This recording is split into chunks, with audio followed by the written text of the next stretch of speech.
Hey everybody, thanks for tuning into the stream tonight here at Near Disney. We've got the Realtor Dream Team with Florida in Motion Realty assembled to go over all the latest of the news stories happening within a 25-mile radius of Cinderella's castle.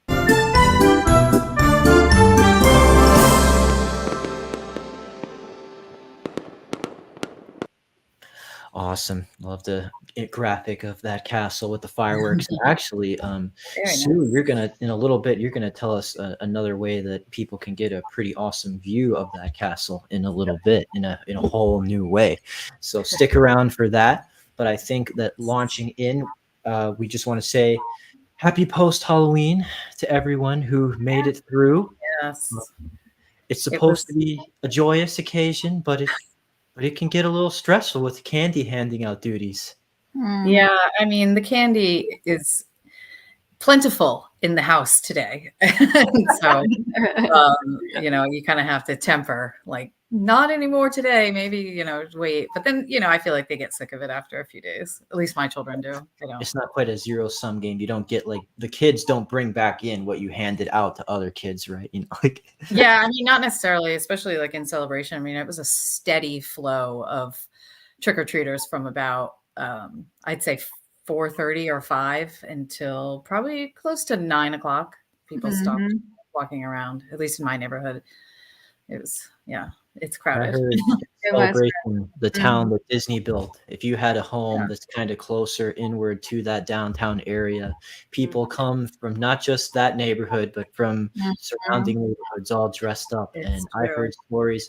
We sold people a home, and it was going to be their first Halloween and Celebration. They went all out with the decorating, and they were excited to start handing it out. And we tried to warn them, like, this is going to be a big lot of candy that you got to hand. I was like, oh, we got this. And they underestimated. They handed out 3,000 pieces of candy. Oh my gosh. And they ran out by 7:30, and they couldn't believe it.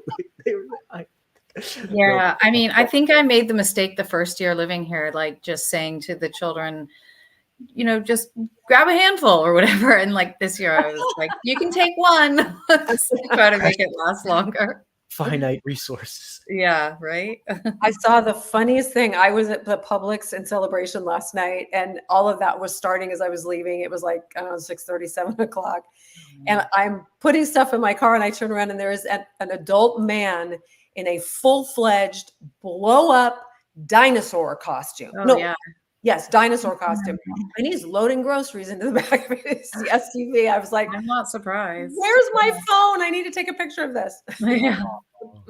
That was a big night if in Celebration for sure. Or I mean everywhere, but I feel like especially here. Yeah, tell us your Halloween stories in the comments, or like what the traffic was like in your neighborhood. Was it crazy? Let us know where you're watching from and how the Halloween traffic was in your area versus. Yeah, and we also want to hear about like favorite costumes. Like I love to hear how people can get really creative with the costumes. It's fun. Or who did you see the most of knocking at your door, ringing your doorbell? What costume showed up the most yesterday? That would be cool to know. Yeah, definitely the popular ones. So Virginia, you had a cool update about something going on in the new season, post Halloween, some other way to still enjoy maybe an opportunity for cool dress up or some fun Disney theming in an activity. Yeah, so I'm kind of, I feel like we're all looking for new fun things to do. As the seasons change and maybe the weather changes a little bit. So maybe you're looking for indoor activities.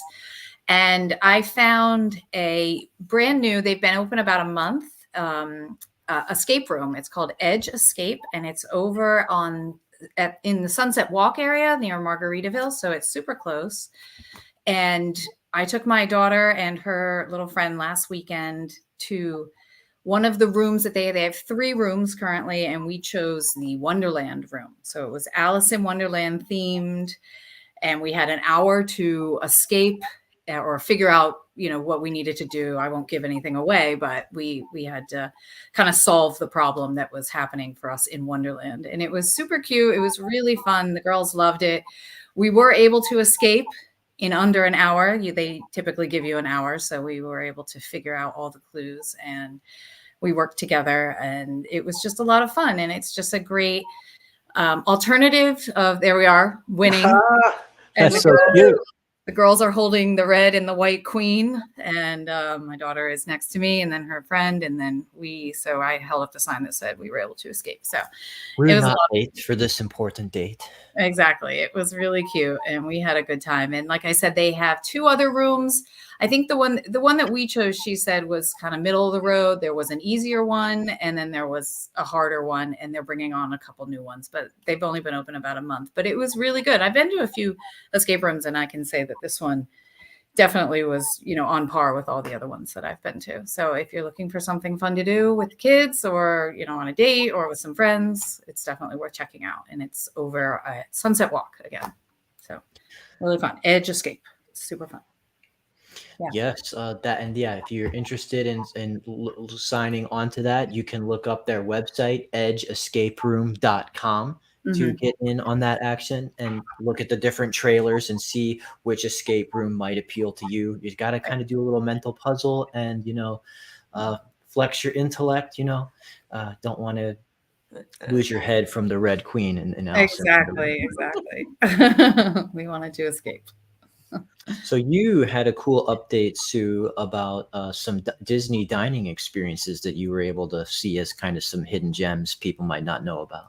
Well, yeah, the first one is, and I wish I had interjected this earlier, because it's coming up really soon. It's the 10th and the 11th of November, and it is the Food and Wine Classic at the Walt Disney World Swan and Dolphin Hotel. They've got an amazing menu, world-renowned chefs, award-winning chefs, wine, drinks, musicians. And the cool thing is you don't have to stay at the resort. It's open to the general public. You just buy your ticket and join on in with the fun.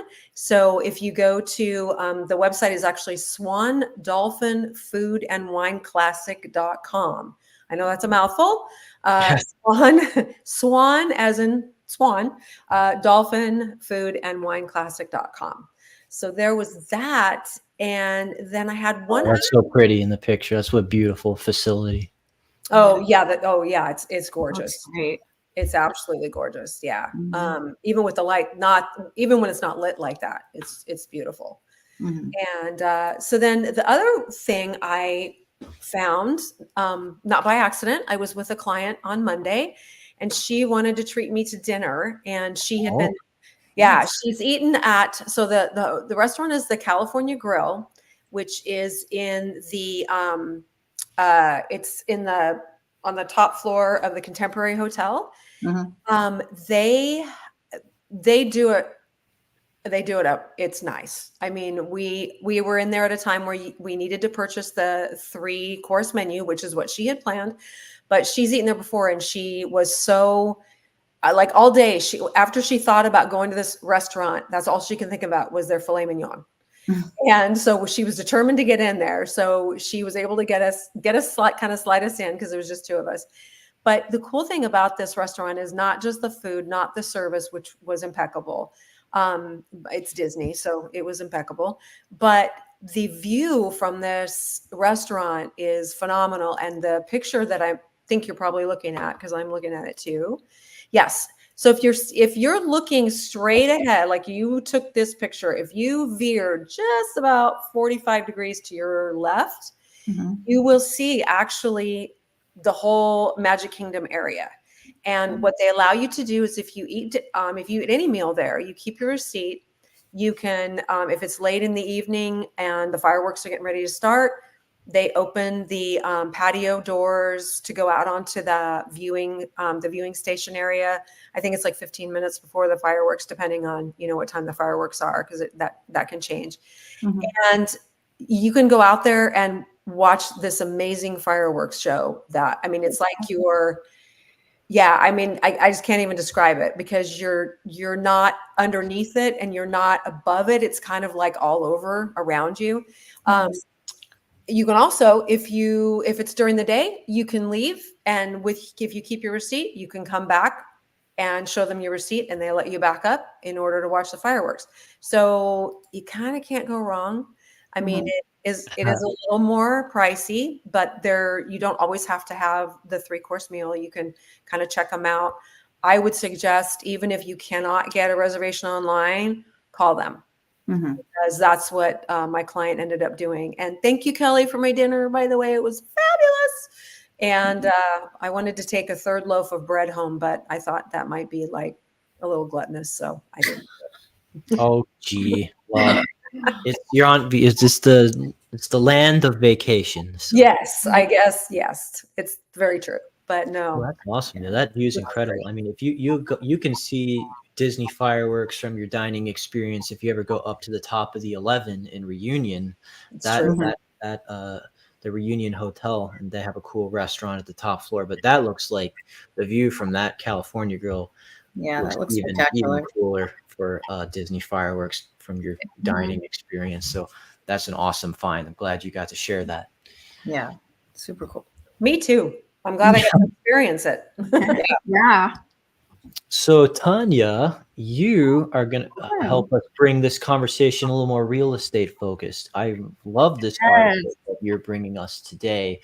Very topical from floridarealtors.org. Click on the news media tab and you see this article called "Do People Really Move Because of Taxes?" This is something that we can speak to. As Florida touts its no income tax status, but moving is complicated and buyers consider many variables, it still appears that lower taxes carry notable weight in that purchase decision. Is that what this article is going over here? Yeah, let's take a closer look. This is definitely an intriguing question. Especially in a world where millionaires and stars are making the headlines for making their moves, relocating, it definitely is a hot topic. It's a topic that impacts all of us, as you may know. We can't get away from that. And, even though we're not superstars or rock legends, you've likely considered this topic before as far as making decisions. So let's cut to the chase. Do regular people really move because of taxes? The answer is a bit complicated, as you may expect. The recent data from the IRS seems to indicate a connection between taxes and migration patterns. Some of the findings are that 9 out of the 10 states with the largest population gains from 2019 to 2020 had either no income tax or low individual income tax. And when we look at the states, with more people moving in than out, 19 of the 28 had a top marginal income tax rate below the national median. In 2021, California and New York lost $29 billion and $25 billion in AGI, respectively, while Florida gained $39 billion. So it's adjusted gross income for the states. Definitely. Multiple studies have found that state and local taxes do indeed affect migration. And now advances in technology have made it easier for people and businesses to move, like we experienced with COVID. Not sure if you're familiar, but ever since, not many people have wanted to go back to an office. I mean, some people like that, but some people really just want to stay home, especially if they have families. They want to make sure that they're close to their kids. So it's definitely made a big impact on people's lives. And one thing is clear, while not every state can offer warm weather and beautiful beaches like Florida, they do have control over their taxes. Yeah. Prioritizing a well-designed tax code with lower rates can not only reduce the tax burden on citizens, but also promote economic growth, which attracts job opportunities and higher wages. So in conclusion, smart tax policies could be a valuable tool for policymakers looking to attract and retain residents. Nice. Yes, that's incredible. And this is, as realtors who have been working over the last several years, this is not hypothetical or theoretical. And this is conversations that we've been having all the time with people, especially out of state buyers, especially during the pandemic era, when people were wanting to work from home and they were trying to, lower that tax burden. Have that conversation with our awesome clients from New York, New Jersey, California. Love the idea of coming to Florida, and the fact that we have that 0 state income tax was a big factor in their decision to jump, not just our beautiful weather. And I just looking at this data, yeah, in 2021, California, New York lost 29 billion and 25 billion in that adjusted gross income respectively, while Florida gained 39 billion, almost 40 billion. So that is huge for our Florida economy and our people's wages, salary, retirement income staying in their pocket. Yes. Yeah. So yeah, feel free. You want to have a conversation about the move to Florida from out of state. I almost said outer space. Or hey, that was good. Might be a whole new kind of visa that you gotta get. But yeah, we're just working with some awesome clients. Shout out to Kevin and Kathy from Pennsylvania. Yeah. And yeah, we hear you. We're having these conversations for you. So thank you so much, Tanya, for bringing that to our attention. That's a great You're article. welcome. Well, Elijah, don't discount. I mean, if there's anybody out there watching that is from outer space, we will still take you. So yes, please just come in peace, okay?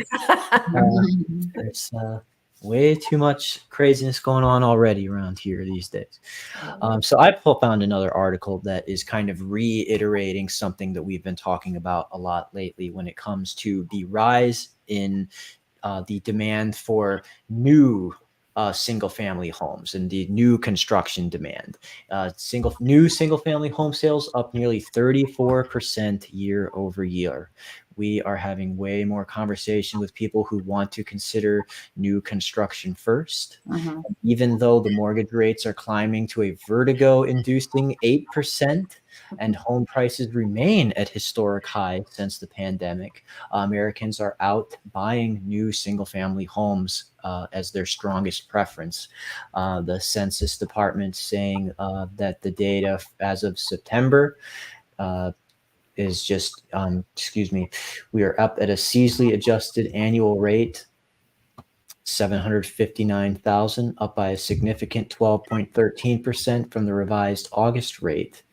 When it comes to the sale of new single family homes. So people just want that security of new construction in what they're buying. They want to see the value in that. It came back. Now the supply shortages from the pandemic era are blowing over. And part of the thing that I wanted to bring up with this topic is that what is another part of the reason that new construction in this high interest rate market is attractive is because when you work directly with these new construction companies, they will often have you use their lender to give you a sort of discounted interest rate.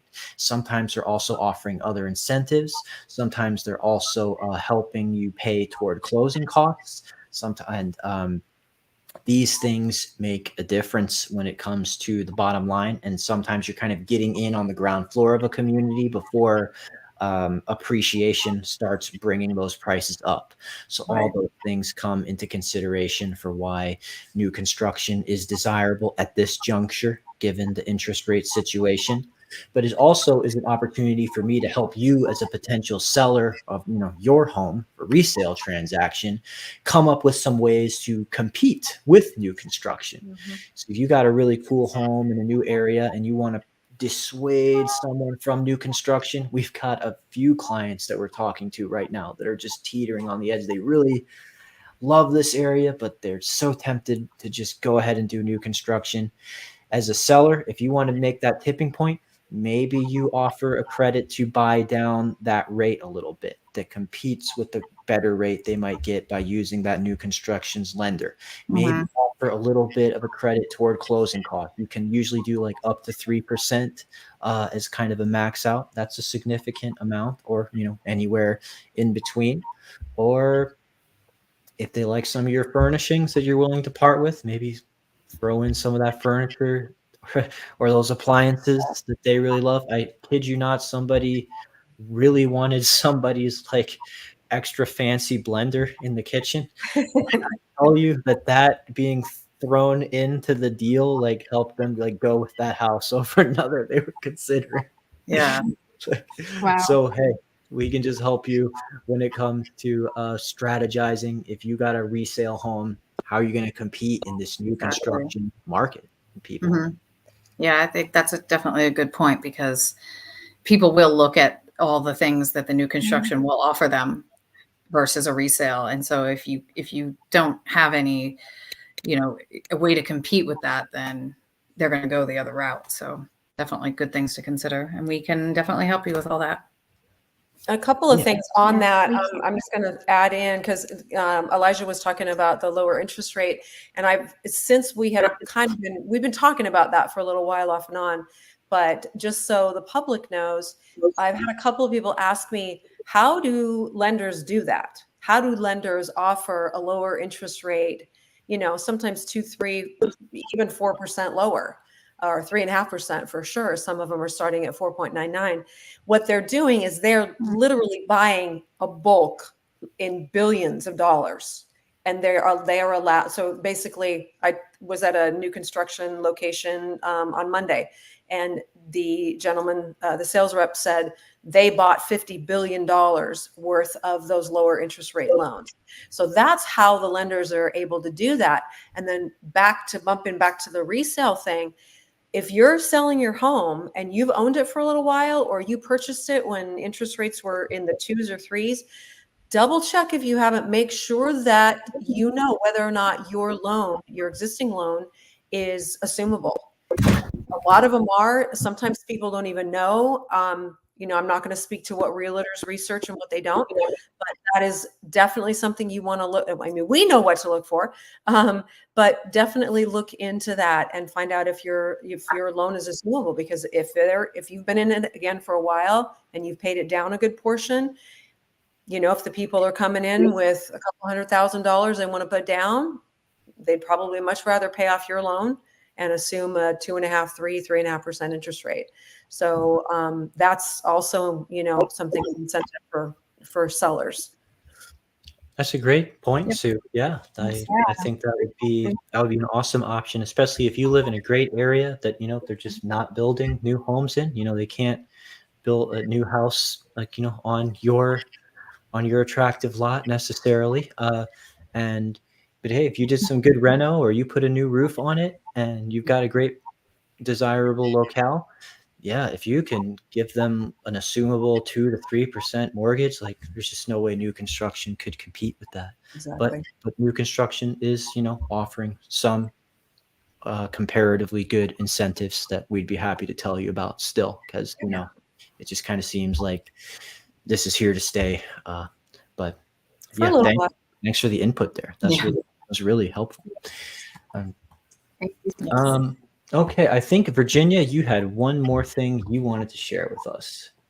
Yeah, so when you do find that perfect home, whether it's a resale or new construction, and you are ready to go, we just wanted to fill you in on some packing tips to make it smooth, make it, moving can be a little bit stressful, but if you kind of remember a few key things, then it makes the move much smoother and just easier all around. And, the takeaway from this list, there's 9 things, but basically it's like, you really want to plan ahead. You want to just kind of declutter and, get the right size boxes and just not wait until the last minute, because that is definitely the most stressful thing. And in good tips to make it easier, maybe, leaving, if you're not moving that far, maybe leaving your clothing on hangers or leaving things in drawers. So you're literally just moving like maybe a piece of furniture, and then you don't have to kind of take everything in and out.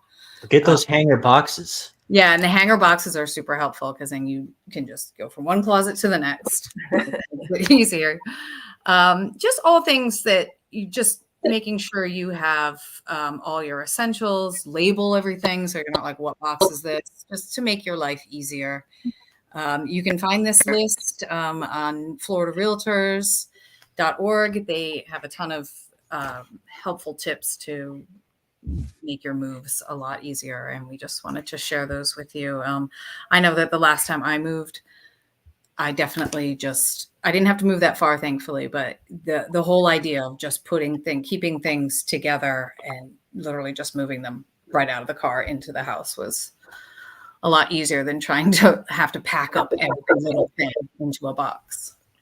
So Yes, that's 9 packing tips to boost your odds of a smooth move. Smooth move. You want it to go as smooth as possible. And I've moved a lot. I've moved across the Atlantic Ocean twice. So I know what it's like to pack up and put all your stuff in a container and have to like stress about it. So definitely planning ahead is probably the best thing you can remember. Let us know in the comments if you've got Virginia beat for amount of times you have moved.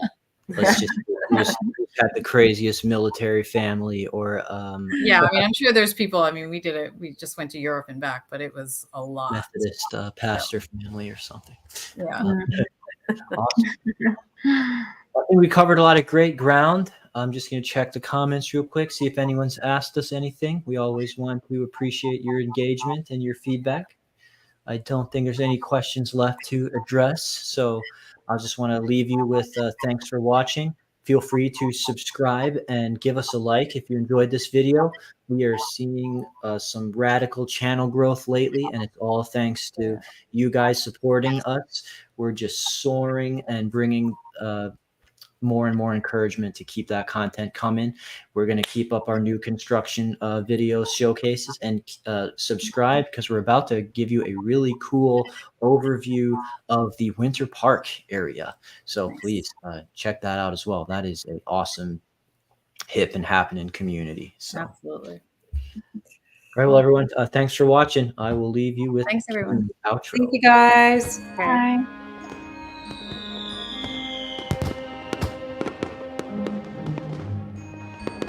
Make sure that you subscribe and like so that we can continue to give you up-to-date information on all things that are going around the 25-mile radius of Cinderella's castle, because this is truly a magical place to live.